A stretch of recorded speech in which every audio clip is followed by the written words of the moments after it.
Well, how would you like a new cartridge? Yeah, it appears that there is a new cartridge on the horizon.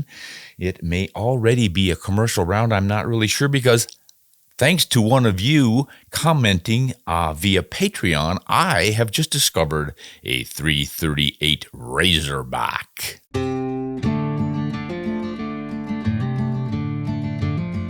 Hi, everyone. Welcome to Ron Spomer Outdoors Podcast and the 338 Razorback. What is this? Well, it took one of my patrons to alert me to this cartridge. This is from Bird, and he said, "Hey, Ron, I've got an interesting Wildcat for you." So it's still a Wildcat cartridge. I just stumbled across a 338 Razorback. There are some cool videos on YouTube, and all the blog posts I've seen seem to have this cartridge in a 7 to 10 inch barreled AR-15 with a suppressor. I'm thinking a Remington Model 700 action with a 10-inch barrel and a can, meaning a suppressor, would bring it to about 18 to 20 inches total length. What are your thoughts? Well, I immediately responded to Bird and said, my thought that if you're going to run this cartridge in a Remington Model 700, why not go with the longer cartridge? Why bother with that little shorty? That thing was designed to function in an AR-15, and a Model 700 action is plenty long enough to shoot what I call real cartridges like the 308 Winchester. So then I said, hey, why don't you instead go to a mini action such as that from Howa? The Howa mini action is set up for really short cartridges, so it would be more efficient. Otherwise, I think your barrel setup sounds about right. So we have to do a little explaining for the rest of you folks. I had to look this thing up. The 338 Razorback is the 10 millimeter auto-loading pistol cartridge necked up to take the neck down, I guess it would be. Yeah, because that's a 40. They would neck it down to take a 338 bullet. And then, of course, they put a bullet on top this little case that's longer than the case itself. This is obviously another one of the subsonic rounds that they're building for AR-15s. The whole idea is to shoot a big bullet that kills via momentum and punching a big hole rather than any kind of explosive energy from a high velocity bullet. And the guys are using these for taking out or culling feral hogs, which of course are a huge environmental problem across the South especially, but they're getting pretty darn far north now. And they do hundreds of millions of dollars of damage, both agricultural and wildlands, because you can imagine a hog is an omnivore and they reproduce like rabbits. And they're on the ground sniffing and snorting and digging. So they're digging up rare plants and roots, tearing up the understory, and eating anything and everything they find, like quail nests, songbird nests, turkey nests, you name it. Big problem. So more power to anyone who's out there with any rifle, cartridge, bullet, no matter how strange it might sound, taking out these feral hogs. It's an important job and we need to attack it. So the 338 Razorback 10 millimeter auto-loading cartridge neck down to 338, and I'm guessing it's shooting 200 grain bullets or something crazy. You might want to do some research on that one. But as I told Bird, if he wants one in a bolt action rifle, you might as well go with a really short action, like the mini action from Howa. All right, this next one is from another patron, Mike, and Mike asks about some bullets and a 6.5 Creedmoor. He said he's shot 3 deer with the 6.5 Creedmoor and the ELDX bullet. That's a real accurate and popular bullet, high BC from Hornady. He said it never went all the way through the deer. And 3 of them I had to track. One I had to use a second bullet to finish it off. At your suggestion, I switched to a Barnes TTSX copper bullet, and the first deer at 225 yards, straight through and right down. My barrel is just 20 inches long, so I don't think it's so much the barrel as the bullet that was causing my problems with those other bullets. Love your podcasts, Mike. So I had been visiting with Mike off and on about this topic, trying to figure things out. And he was having trouble with these bullets not penetrating all the way through. And not to be it's not unexpected with a bullet like that. The ELDX bullet is not exactly designed to do what, say, the Hornady CX all-copper bullet is designed to do, which is expand and carry all of its weight and punch through most of the time. And, of course, that's what you get with Barnes bullets or any of the copper bullets. They just retain so much weight and stay in one piece, so they penetrate all the way through. And since he was having trouble tracking his deer, even though they were dead with the ELDX bullet, he just had to track in some pretty heavy cover, and he didn't enjoy that and thought it was a problem. He wanted his deer dead and or a good blood trail. And, of course, punching through usually gives you a better chance for a good blood trail because you have two holes, and the exit hole is usually fairly large, and they can bleed out and leave a nice blood trail. So I said, hey, you just might want to try the TTSX. So he did, and he had good luck with it. So congrats to you there, sir. Now, Mike, if the next time you have problems finding a deer with that bullet, I hope you don't chew me out for suggesting the wrong one. Because I think the important thing for all of us to understand here is that you can have problems with any bullet. There's not, well, this is a good pun, there's no magic bullet. They're all capable of doing the job, but they're all capable of failing in some strange and unusual ways too. It's just the way the world works. I always say it behooves every hunter to know his cartridge, his rifle, his bullet, their typical performance, how animals respond to that, but then be ready to be a tracker. A hunter is a tracker, a scout, a woodsman. You've got to be able to find those deer by following blood sign, hair, tracks, knowing typically where a wounded animal is going to run to on its death run and things like that. That's what makes a complete hunter.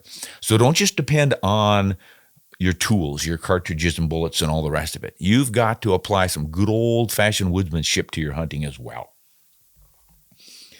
All right.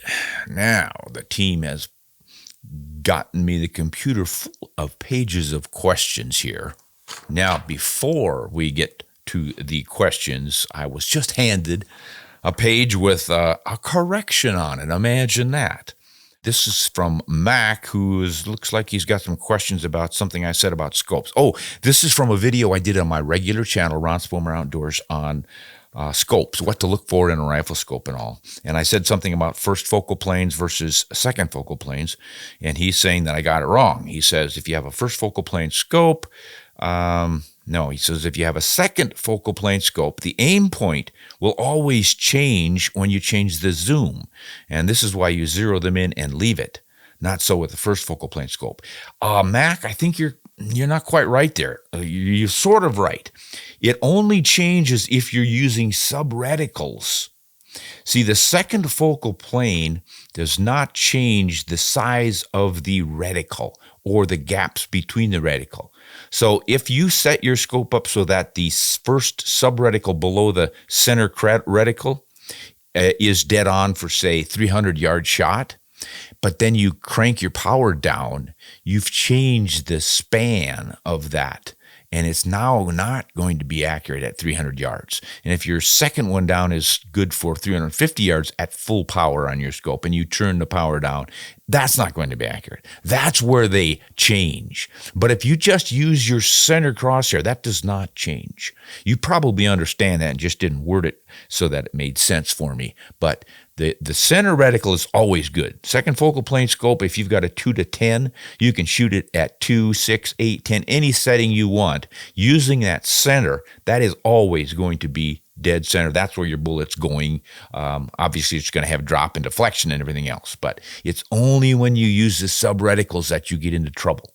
You want to work with a first focal plane scope, and then the dimensions, the subtensions between those reticles and your target remain consistent, so you can turn it up and down and dial it all over. So that's what you want to be concerned about on scopes. All right, now we're going to get to the questions here on the list of the computer, and this is from another Australia fan. Love it. This is a gentleman who calls himself, well, it could be a gentlewoman calling herself Iron, but I suspect with Iron it's probably a guy. At any rate, he says, hey, Ron, I'm a massive fan from the land down under. I love it. My question is, if I were to fit a muzzle brake on my Sauer 30-06, will it change the point of impact considerably, or will it just be minor? I'm shooting 165 grain Corlocks, and I primarily use it on sambar deer. Boy, I need to hunt one of those someday. It sounds like fun.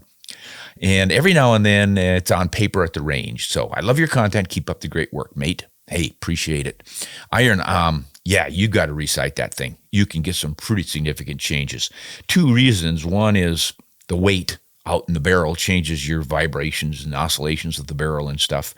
And then the other is the muzzle brake is, it just could change the gases coming out of the brake and all, could just change things up enough. Most of it has to do with the vibrations. So yeah, you've got to recite that. Every once in a while, you'll find a rifle that just delivers the same regardless. But anytime you're making changes on your barrel, whether you're hanging a suppressor on the end of it or a muzzle brake or taking something off or cutting an inch off or something, you're going to change your impacts usually. So definitely check that one out. All right. From Georgia, we get a question from David. Hey, Ron, I enjoy your videos very much. Thanks. Appreciate that. Hey, thanks for sharing your knowledge and passion. Now, I see that your predator hunting book is sold out. Are you planning a revision? I'm just getting started in predator hunting, and of course, I could use some help.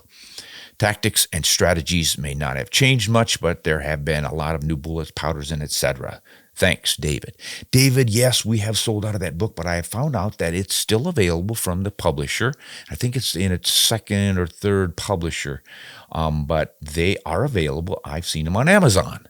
So you can go to Amazon, look for Ron Spomer's Predator Hunting book, and you should be able to buy one there for as long as it lasts. I don't know. Maybe they'll start or continue printing those. But what you ask here is something I have been thinking about.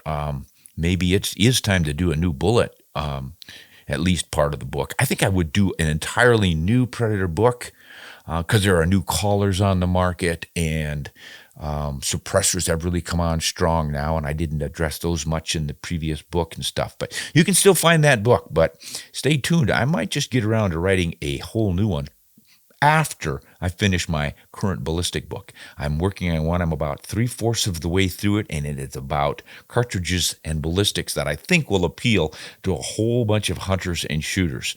We'll see how well that does, and of course, I will announce it when it is available. Thanks for that question, David. Here is one from Manitoba, Canada. Scott. Hey, Ron, could you do a video on recommendations, comparisons on peep sights, iron sights, low-powered scopes, red dots, etc. for close-range, thick brush hunting situations? Ooh, yeah, you're kind of covering it all there, but basically you're asking for good information on sighting systems for hunting in thick brush, close-range stuff. That is good, and yeah, that sounds like a good video to do. I will do that video on our regular channel, Ron Spomer Outdoors, because we'll have to show the scopes and the iron sights and all that sort of thing. Meantime, just do a little research on your own. I think a real good source would be Skinner Sights. They make all kinds of great peep sights and open sights, iron sights of various kinds, and I think, if I remember correctly, they're even getting into either red dots or scopes. So they're good folks, good, dependable, honest folks that go out of their way to provide you with good, useful information too. So you want to check them out. I'm sure there are many others out there. There are Marble iron sights have been around forever, and they've got a great reputation. And obviously red dots, lots of those out there now. Yeah, that's a good subject. I cover scopes a lot, but I haven't done much of anything on iron sights and red dots and whatever. I have put some peep sights on some of my lever actions, and I'm enjoying those. So yeah, that's a good one. Thanks for asking that, Scott. We will get to it.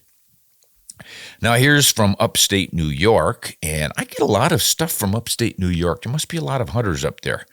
Good for you guys. This is Thomas.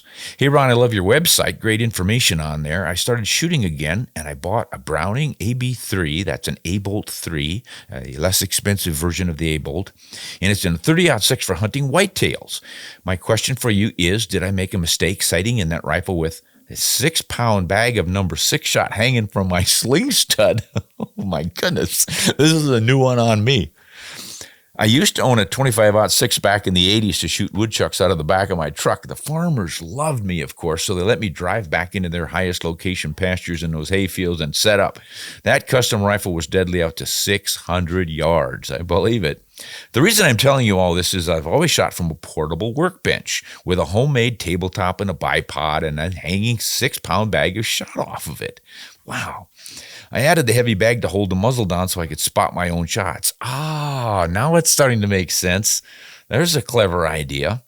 At those distances, wind drift was critical, but now I could see the bullet strike the ground and make allowance. Good, smart thinking there, partner. I never had hunted or shot without that setup, but now I'm concerned when I hunt deer with my new rifle and that 6-pound bag is removed after sighting it in, will the bullet still strike the same place? No, it will not, sir.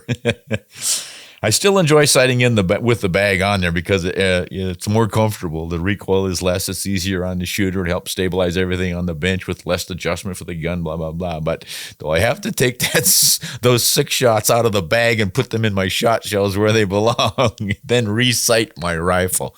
Yes, Thomas, you do. Put the 6-shot where it belongs and get it off of your rifle. That is a clever idea for holding down your muzzle. But it's not going to work in the deer woods. Could you just imagine walking around the deer woods with 6 pounds hanging off of the front of your stock? Oh, gosh, that's funny. Yeah, that is. Most of us even know that we should zero our rifles from the same type of rest we will use when hunting. In other words, if you're going to shoot like just standing offhand or even sitting, you want to do your final zero, holding your rifle as steadily as you can to see if it shoots higher or lower, if it's not bouncing off of any kind of a fence post or rock or limb or even a bipod of some kind. And if you're going to be shooting off of a bipod with, say, a rubber little yoke on it, you'd want to do your final zero off of that because that can change how much it kicks up and or not and that sort of thing. Now, it's not as critical as hanging 6 pounds off of it. That's going to make a huge difference. But it's good to know if your rifle is kicking a little bit high or shooting a little bit lower based on how much support it has under the fore end. You know, it seems like that bullet is leaving so quickly that by the time that recoil has a chance to move the barrel, your bullet should be out. But I think there's just enough response in that microsecond that you can change, because I've certainly seen it, and most other guys will say, hey, you can't shoot off of a hard rock like that without having your hand between the stock or a hat or a glove or something between the stock and the rock, or you're going to get kicking off and change your shot, especially if you have a fully bedded forend to the barrel. Your floating barrel, you might give you a little better chance of not having that happen, but definitely get rid of your 6-pound pendulums. You don't need that up there. Nate from Wisconsin. Hey, Ron, I'd love to hear what some of your favorite classic hunting rifles are. 2 of my favorites are my dad's Remington Model 7600 in 30-06 and his Remington Model 742 Woodmaster in 7mm Remington.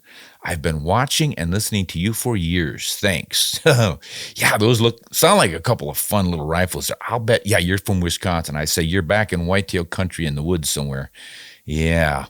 Now, I, of course, grew up in the open farm country of South Dakota and then hunted a lot out west in the prairies and plains, and I did a lot of plains and then Rocky Mountain hunting. So we were more into the bolt action rifles for long range accuracy.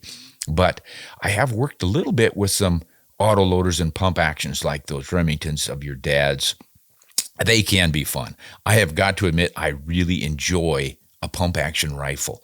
I started off my shotgunning when I got my first shotgun with my paper out money and working for my dad in the butcher shop for $1 a day, cleaning up for him.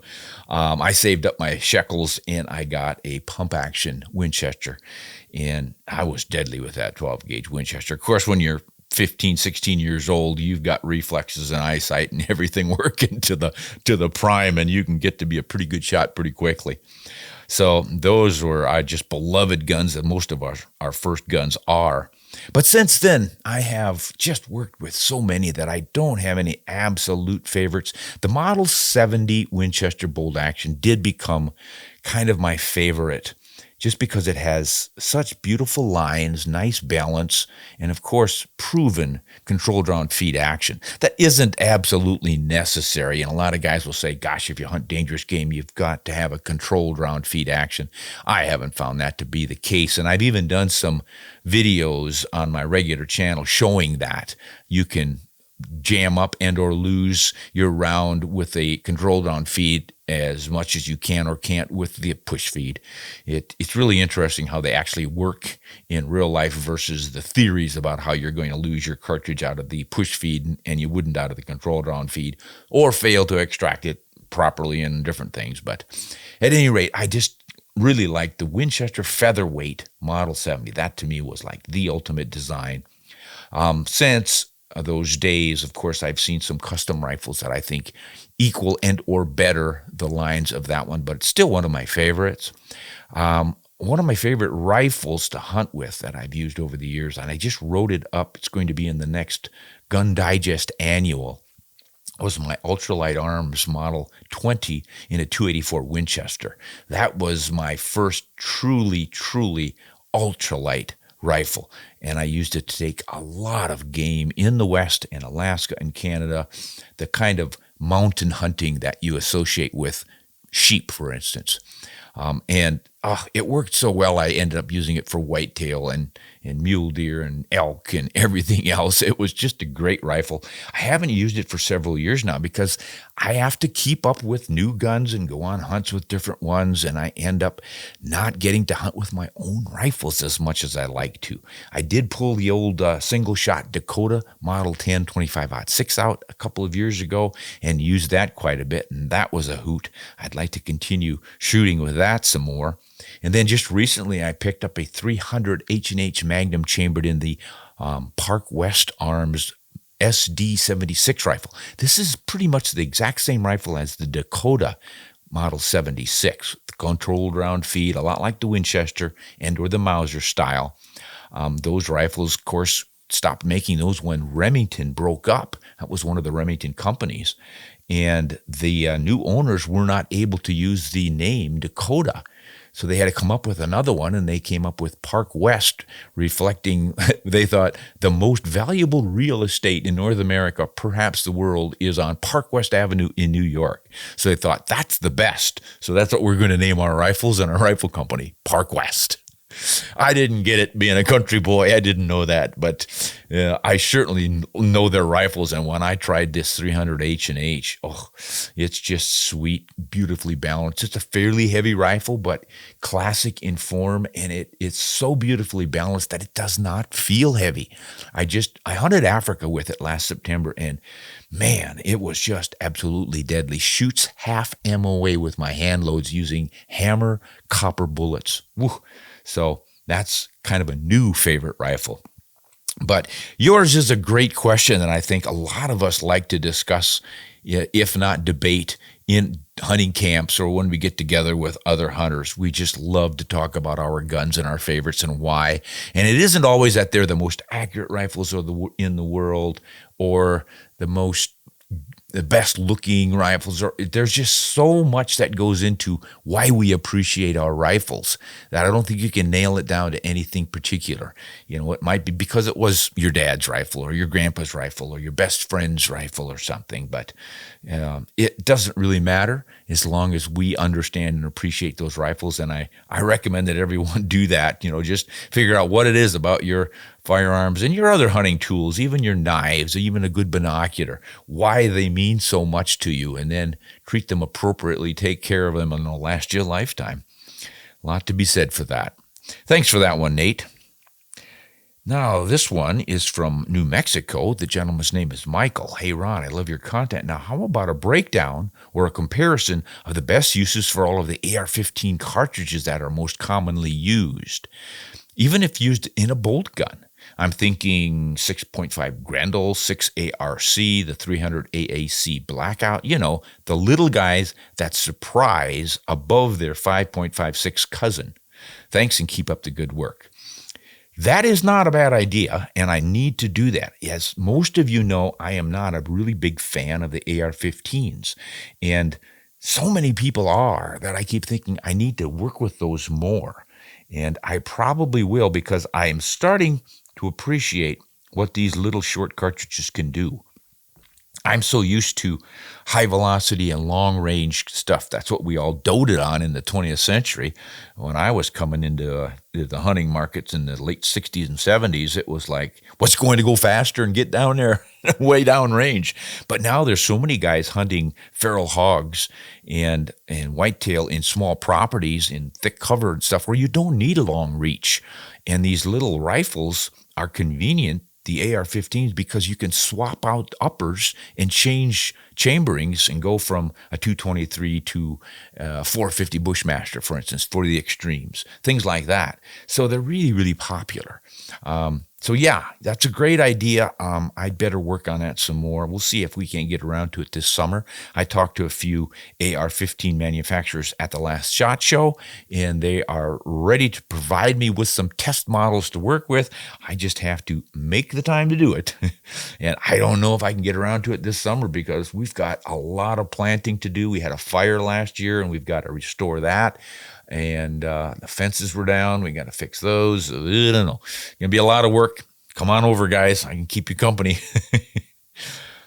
All right, here is one from Tom about boar snakes. Tom is from Ontario, Canada, and he says, hey, boar snakes, do you think they are better for the rifling than the use of a cleaning style push rod? Some people think that rifling should only be cleaned toward the muzzle, not toward the breech, or from the breech instead of the muzzle. At my old English boarding school, after shooting the school's .303 Lee Enfield rifles, we were instructed to pour boiling water down the bore and then use a boar snake and patch to clean it. I'd be obliged, Ron, for your opinion. Yours sincerely, Tom. Tom, you're opening a real hornet's nest here, because there are so many opinions about how to properly clean a barrel. And boy, you can get called to task and dragged across the carpet by people who are insistent on it's their way or the highway for cleaning a barrel. But I keep asking this question of gunsmiths, gun makers, barrel makers, and I get every answer in the book. You know, some of them will insist that you have to clean from the breech, push forward, and then remove the jag, the patch, and everything to bring the rod back out without dragging it back through the bore. Others go back and forth and back and forth. Some say you can only use a brass rod. Some say you need a coated stainless steel rod. It's all over the map. I don't know that there's an absolute answer. Now, it makes sense that if you have a hard rod and you push it all the way through the muzzle and the rod falls down and rubs right there on the edge of the rifling at the muzzle, yeah, there's a chance that you could eventually damage it. But barrel steel is awfully hard. I don't know if it's harder than every stainless steel rod out there, but it's certainly harder than a brass rod, which makes sense for recommending a brass rod. An aluminum rod, that's really soft, but then guys will say, well, your aluminum will pick up grit and abrasion, and that could work on the rifling to damage it. But then others say, as long as you clean the rod every time you bring it out, you don't have dirt and abrasion. And that is one thing that I adopted years ago. I will have a towel around the rod as I shove it in and then pull it back out. Any grit on that is being sucked up by that towel. So I keep things really clean that way. And I haven't noticed my accuracy going south on any rifle I've cleaned that way. I will push it all the way through and try not to let it drop on the muzzle, but I don't freak out about it. And I will pull my brushes back and forth. I figure if I have put my solvent in and I've let it work, do its chemical action and loosen things up, and I'm pushing a brush through, it's like scrubbing a pot. Back and forth, and I'm scrubbing this stuff and loosening it up and then flushing it out with more solvent. So I don't know, other than the rod may be damaging, but man, a bronze brush or a hard nylon brush, which I'm using more and more these days, I don't see how that's going to damage the mouth of the muzzle where the rifling is ending and do some damage. So, and even if you do damage it, it's not that big of a deal. You can, like Brownells sells a tool for recutting or just kind of resurfacing the mouth of your barrel. So if you do have a little bit of a defect or a ding at the muzzle in the rifling, this thing cleans it up pretty nicely, and it's pretty simple to do. I don't know, cost like $30-$40 for this little kit. So that's my opinion. Yes, I do think it's probably just common sense to work from the back to the front rather than the other way around. But the other thing you want to do is maybe put in a bore guide in the breech that holds the rod centered so it's not hitting the rifling back at the breech. I don't think it's a big deal, but hey, it's not that much effort to do it that way, the right way, if it is the right way. I don't know. And then boiling water, nothing wrong with that as long as you oil things up afterwards. You don't want to pour boiling water down your rifle over and over again and leave it in there to dry and get rust in it.